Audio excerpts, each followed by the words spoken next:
Oh, we are fired up for a new edition of the DC Sports Huddle. It is brought to you, as always, by our friends at MGM National Harbor. For the latest in Washington sports, visit MGM National Harbor and experience a sports fan's paradise. And George Wallace certainly experienced football coach's paradise over in Ashburn today. I am Rob Woodfork, George Wallace, ready to run through a wall for Eric Bieniemy and Dave Preston.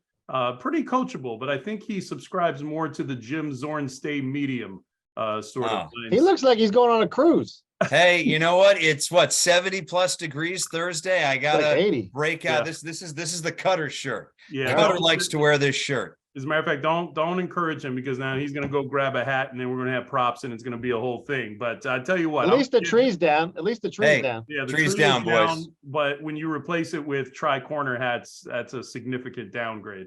Not just one. Washington. Just wait for Madras jacket season, boys. Hey, Washington has an upgrade at offensive coordinator. I will go ahead and step on that limb. Eric Bieniemy had his introductory press conference out in Ashburn. George Wallace was there. We're going to get his thoughts on it. I mean, just kind of set the scene, George. I mean, I'm sure there was a lot of juice in the room. And what were your takeaways from what he had to say? So here's the deal. So it was most of the organization was in the room. It was a big deal. And normally when you hire a coordinator, coach, Carson Wentz, okay, it's the room's full, but like this was almost the entire organization, minus Dan and Tanya Snyder, which you didn't really expect to be there anyway. A lot of offensive players there, and you think about that as it's February. A lot of guys are gone, except for the ones that live here. And if you live here, yes, you should have been in attendance. And I don't know if all these guys live here. I don't. You had Sam Howell, Brian Robinson, Terry McLaurin, Jahan Dotson, just to name Antonio Gibson. Who else was in there? Sam Cosmi was in there. So guys that, made an effort, a point to be there. And I don't know if all of them live here, but it was a good sign to see all of them there. Jason Wright, Martin Mayhew, Stokes was there, Herney. So those guys, it was a big deal in that room. And he is a big name. I mean, he trends. I mean, he moves the needle nationally, and there's been a lot of talk about him and how good he is and whether I should be a head coach. But what I heard today, and I'll tell you guys, I heard a head coach today, the way he was talking. And it's a stark contrast between Scott Turner. I mean, this guy, if he said he's fired up once, he said it 22 times. And the fact that he said Eric Bieniemy is fired up, even better that he used it in third person. So it was a win today for the Commanders and Eric Bieniemy, because you could tell it's a fresh new look. It's a fresh feeling for them. Change of scenery for him. Yes. Okay. Why would you leave Patrick Mahomes? You just won the Super Bowl for the second time in 4 years. I get all that, but also a different challenge. If he can come in and do things with Sam Howell, who's not Patrick Mahomes, then I think maybe, he's thinking about that too. So I think overall, great day for the organization, for Eric Bieniemy. And next up, he's going to get ready to get to work. He knows there's a lot of talent on this roster. And he made a point to say that he studied Sam Howell, not only in that last Cowboy game. And the one thing I will say, he talked to a lot of people in North Carolina, number one, but he said afterwards, in our little scrum afterwards, he said, what I loved about how he played that Cowboy game, he hit the end zone, he got up and flexed. He's like, that's my kind of guy. So, I like what I heard today. Yeah. And to your point, yes, he did sound like a head coach. And I'm going to be frank here, because I heard some of the reasons why he's not a head coach. Once upon a time, Mike Tomlin was interviewing for head coaching jobs, and I believe it was the Miami Dolphins organization said he's too hip hop or something to that effect. And you heard a lot of from Bieniemy, you heard a lot of Tomlinisms, so to speak. One such thing he said, and this was my big takeaway from this press conference, he said, comfort is the enemy of progress, as one of the reasons for why he decided to leave Kansas City and the quote unquote, great situation, the comfort of Kansas City, and coming to Washington, where there are fewer guarantees and a bunch of questions. And, and it's about the challenge. And that sounded very Tomlin-like. And another thing that was Tomlin-like in what he said was his, in terms of learning the players, getting to know the players, and that's how I'm going to coach them. And Mike Tomlin says has a saying where he says, you can't have unique results without unique relationships. And that is not exactly verbatim what Bieniemy said, but he said something to that effect, at least on a couple of occasions, Dave Preston. And I think it's a good hire from the standpoint of it brings a lot of enthusiasm into the building. If maybe he's overqualified to be at the coordinator level, then so be it. It's better to have somebody, maybe punching down in his weight class than punching up in his weight class. And I think we've seen a lot of people come into Washington who maybe weren't ready to be a coordinator or weren't ready to be a head coach or weren't ready to be a general manager. And this transcends all sports in the area. And it's nice to see someone that you immediately feel comfortable with running the offense, whether is he going to micromanage and call absolutely every single play? And is that most important thing? Is he going to work with the guys and coach them up? I think what I really enjoyed hearing was the fact that he's going to make it simple, but he's also going to work with the strengths of this team, as any coordinator should. And I think he's excited to see the guys that he has here, whether it's Sam Howell, whether it's the three wide receivers. There are still some things that this team needs to address that have nothing to do with Eric Bieniemy. They need to rebuild the offensive line. There needs to be a somewhat valid tight end. And we also need to see, was Sam Howell's one game against a Dallas team that was kind of mailing it in the second half, was that a mirage or was that the beginning of something? And those three things that, really don't necessarily hinge on what Eric Bieniemy can bring to the table, those three things are going to be very important. But I think that Bieniemy can definitely coach this team up. And, regardless of what they do in September, they definitely won February with this hire, in my opinion.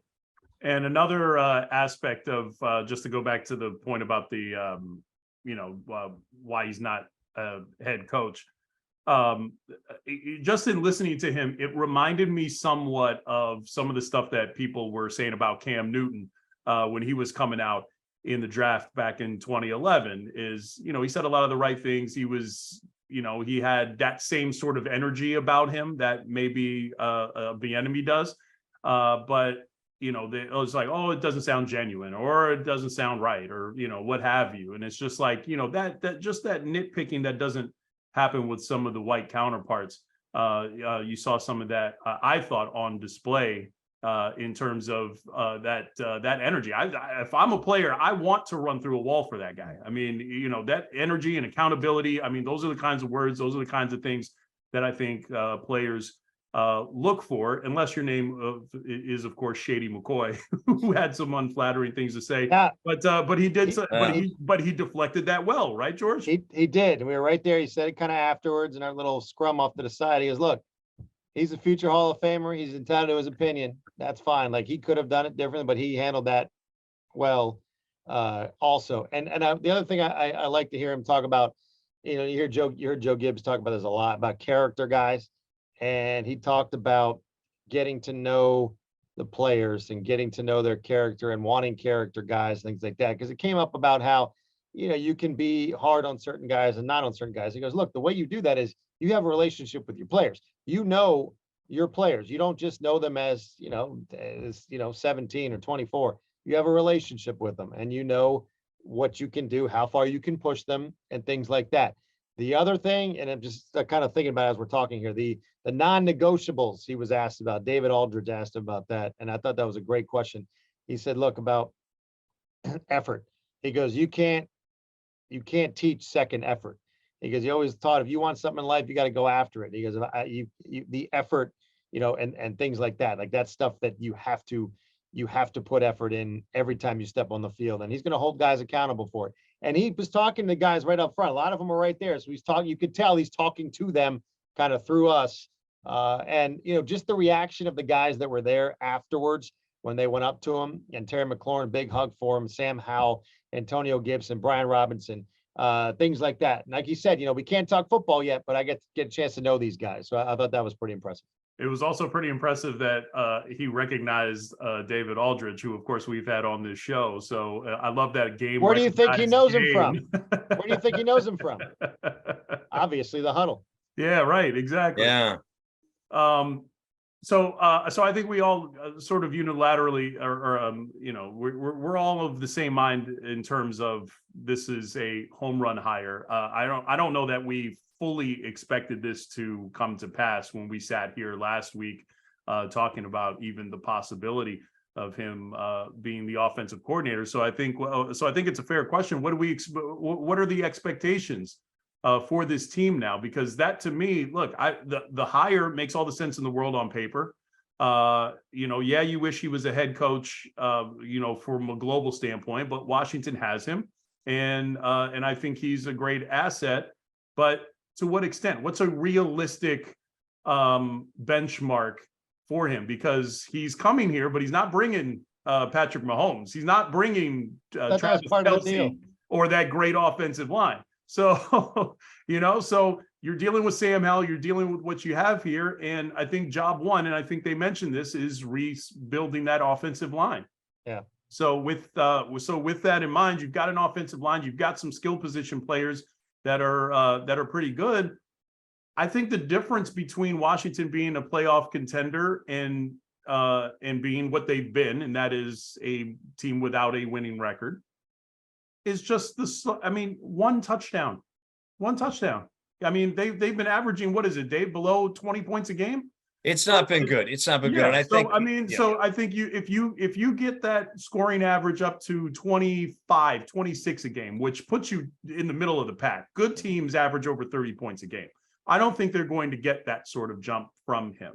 He's a big name, yes, but he's still working with what he's working with. Yeah. So I think if they get to that 25, 26 range in terms of scoring per game, I think if you get into the 30s more than once, like they did in 2022, if Sam Howell looks good, but not great, if he's toward the middle of the league in terms of like passer rating and efficiency and all of that, there's no reason why this isn't a wild card playoff team, Dave Preston.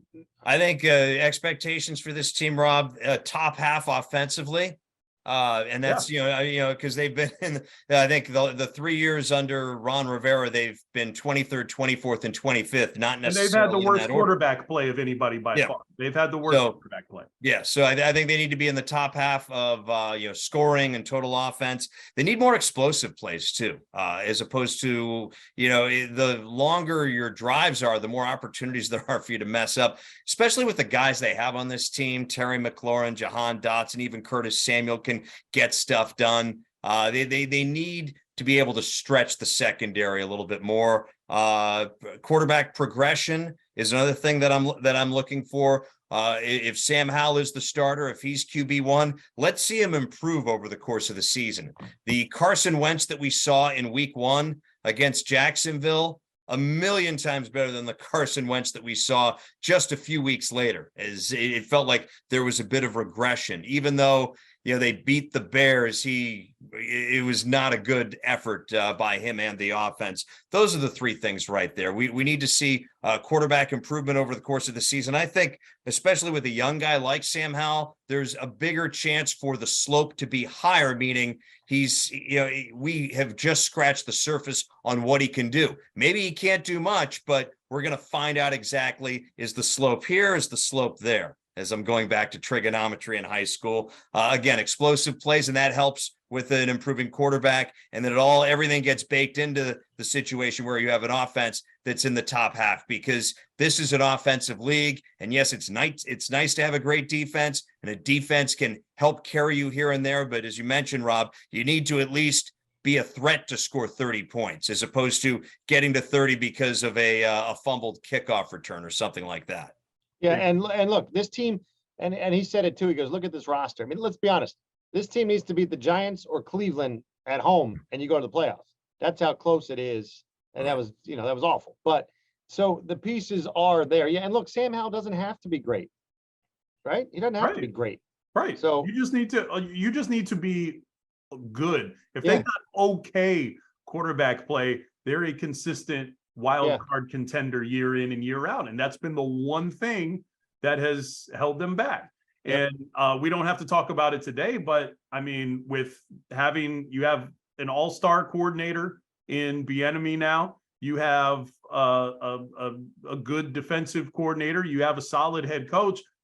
I'm swinging for the fences at quarterback. Lamar Jackson has 1 foot out the door in Baltimore. I'm sending 4 first-round picks or whatever you got to do to get Lamar Jackson if I'm Ron Rivera. And again, we don't have to talk about it entirely today, but you have the pieces in place right now to make a substantial run. You're going to have a new owner and all of that. So to your point about the coaches, Ron was asked about that. He goes, look, you got former head coach in Del Rio, a head coach, Bieniemy should be a head coach. Yeah. And then Ron took it even further. You guys got former guys in the league like Mayhew, Jason Wright. I mean, so those pieces are there. The what do you call it? The experience is there all around this team.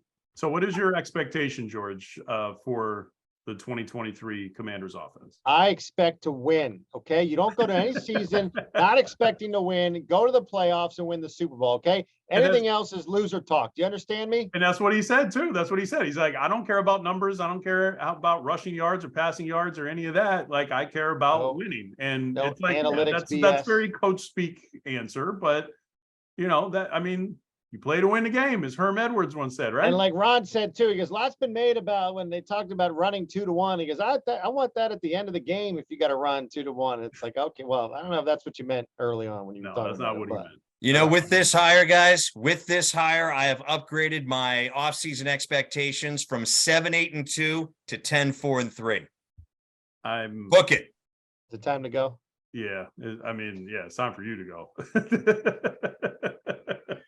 Look, no, I expect this team. I expect with everything going on, the new ownership, you're going to have you're going to have a new energy, a new juice behind this whole thing next year. And I think that's, you know, these guys, you know, why Eric Bieniemy hitches your wagon. We've talked about this a number of times. Why hitch your wagon to this staff when they could be blown out in 2 months if a new owner gets in here? Now, I don't think that's going to happen, but it's a chance to be a good football team next year, and you have to address the needs. Yes, you have to address the offensive needs. You got to take care of Daron Payne somehow, some way.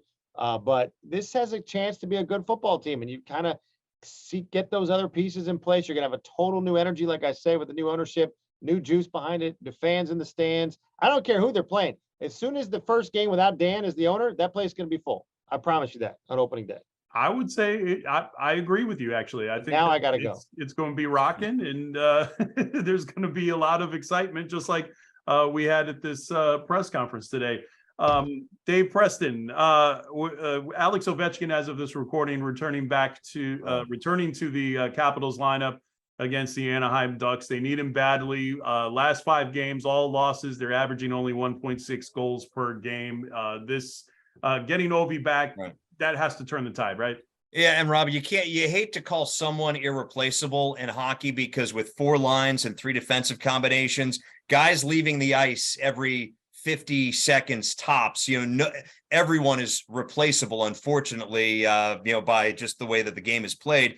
But Alex Ovechkin on this roster, 32 goals, more than twice as much as I think anybody else on this team. He's the one guy that you could not afford to lose for an extended period of time. They missed him for 4 games. It's nice to see Tom Wilson light the lamp, 2 goals in his last 2 outings as he's come back from injury. But I think heading into Thursday's game, they had Ovechkin, Kuznetsov, and Wilson on that line, so that you need to get a spark. However you get a spark, whether it's from that line, whether it's from some of the guys in the bottom 6, whether it's the power play, you need to be able to score goals to climb back into this wild card race where there are 7 teams fighting for 2 spots, and the Caps still have a game or 2 in hand. So even though you look at the standings, they might be 3rd, when in reality, as far as points per game, they might be 5th. So they need to pile up wins. They haven't been doing that lately. And their loss to Detroit the other night, the Red Wings are a team that they're competing with for this berth. They now lose the tiebreaker for them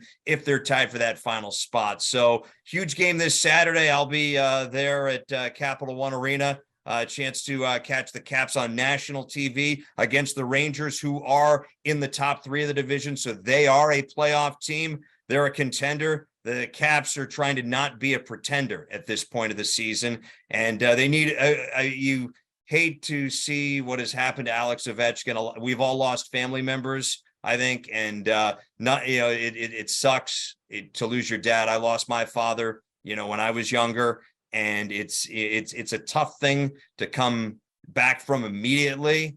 But you hope and wish that Ovi has some peace and comfort as he gets back onto the ice.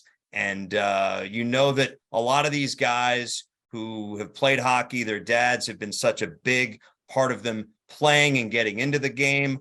Back in the day, the Caps coaches for years have had the dads and sons trip, and that's been a big part of team bonding.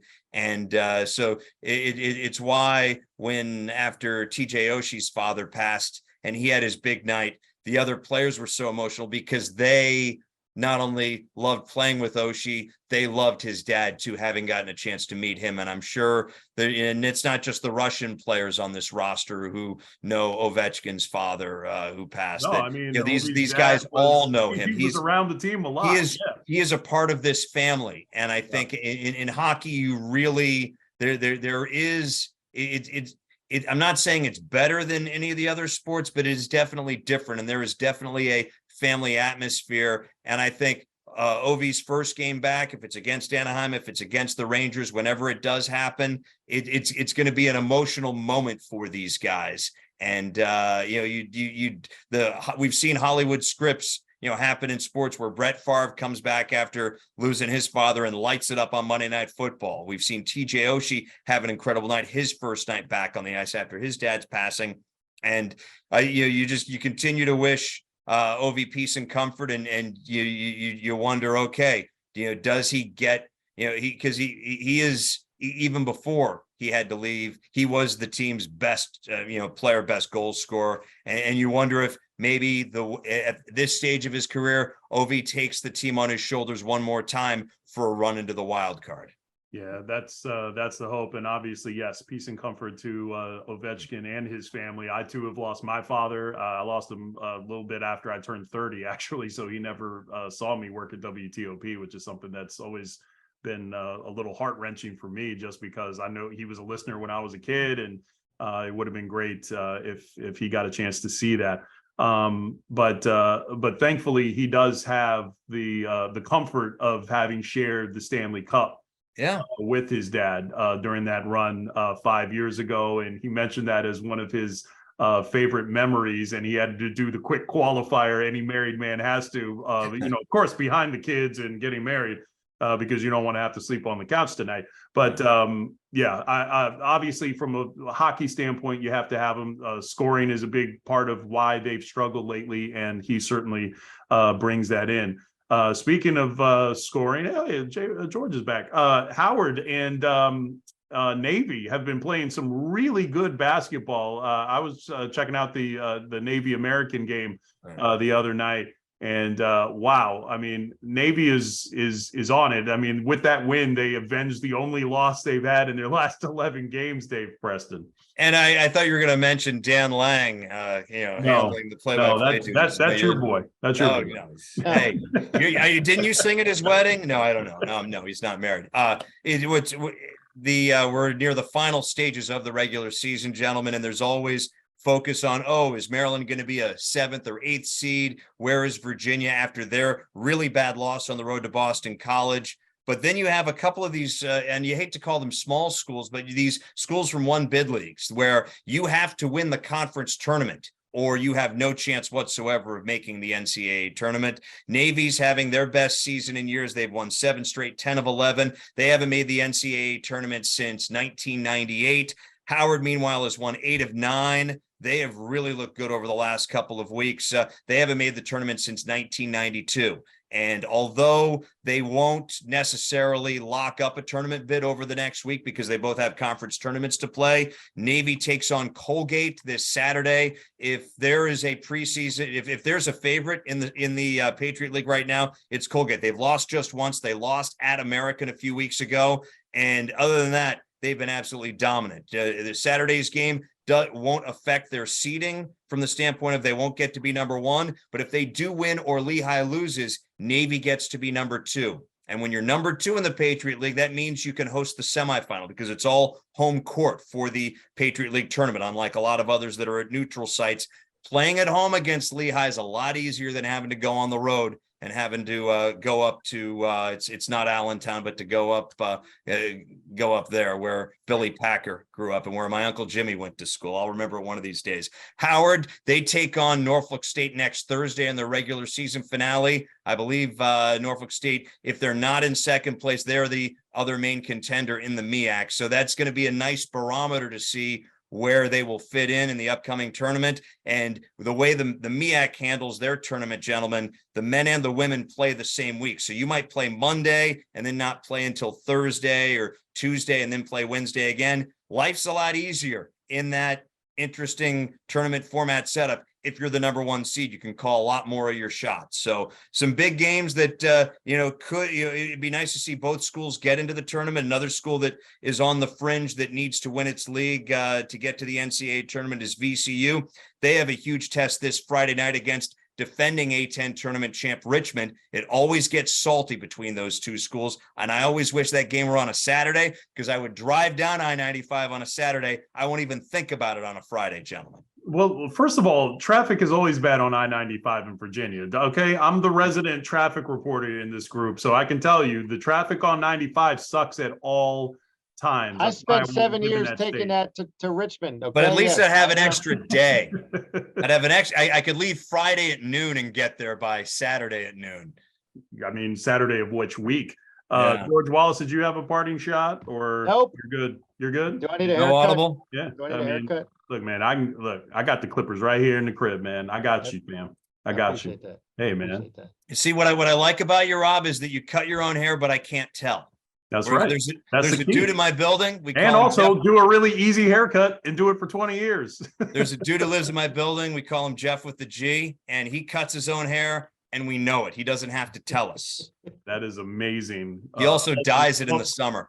And also the Jeff with a G. I mean, that's a qualifier that Oh, yeah. Preston would give you. Guys, this was a great episode. Looking forward to seeing what we get from Eric Bieniemy, and looking forward to another DC Sports Huddle next week. It's sponsored by MGM National Harbor. For the latest in Washington sports, visit MGM National Harbor and experience a sports fan's paradise. I am Rob Woodfork signing off. That is George Wallace. That is Dave Preston, and we are going to break the huddle.